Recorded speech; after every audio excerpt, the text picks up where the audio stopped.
5-minute Bible study, the Crucifixion, part 4, the road to the cross, when love walks through suffering, a post-Easter reflection. You might be wondering why we're still here, still at the cross, even though Easter Sunday has already come and gone. Well, here's why. Sometimes, in our rush to get to resurrection, we move too quickly through the suffering.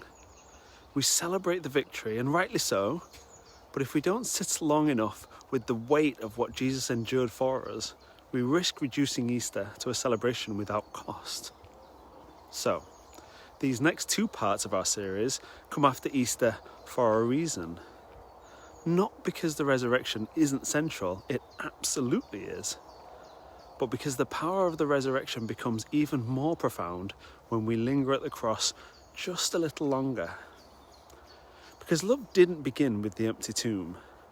It began with a choice to walk the long, painful road to Calvary. So a journey of pain and purpose. Jesus had been sentenced, beaten, stripped, mocked, whipped until his back is shredded, his body barely recognizable from Isaiah 52:14. And now he carries the instrument of his death through the streets of Jerusalem. This wasn't a quiet exit, it was a public humiliation. Rome wanted everyone to see it, but Jesus wasn't being dragged against his will. He chose to carry that cross, he chose the suffering, he chose you.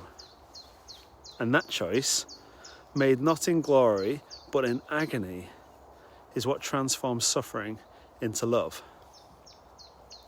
Simon of Cyrene, the unexpected burden.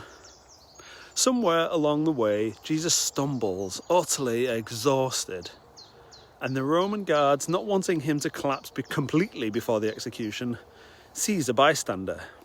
They seized Simon from Cyrene, who was on his way in from the country, and put the cross on him and made him carry it behind Jesus, from Luke 23:26. Simon hadn't planned on this. He was likely just arriving for the festival, perhaps even travelling with the family, and now he's suddenly pulled into the most important moment in history. Have you ever found yourself carrying something you didn't ask for? A burden, a responsibility, a season of suffering that wasn't yours to choose, but it became part of your story anyway? What's remarkable is that Simon's name, and even the names of his sons, are remembered in the early church. This moment clearly is marked for them forever. Sometimes the interruptions we never wanted become the places we meet Jesus most closely.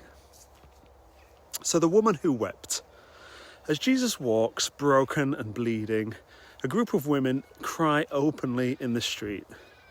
They're not there for the spectacle, they're not there for heckling, they love him. And even now, even here, Jesus stops to speak to them. Daughters of Jerusalem, do not weep for me. Weep for yourselves and for your children, from Luke 23:28. In his final moments, his concern is not for himself, but for others. That's love in its purest form, a love that sees others even while suffering. And so Golgotha, the place of the skull. And finally, Jesus arrives. Golgotha, the place of the skull. The nails are driven in, the cross is lifted high. And what does Jesus say? Father, forgive them, for they do not know what they are doing. From Luke 23:34. In the middle of pain, rejection, injustice, and abandonment, he chooses forgiveness. This is why we linger here. Because when we stay at the foot of the cross long enough, we stop seeing it as just a symbol of death, and we start to see it as the deepest expression of love the world has ever known.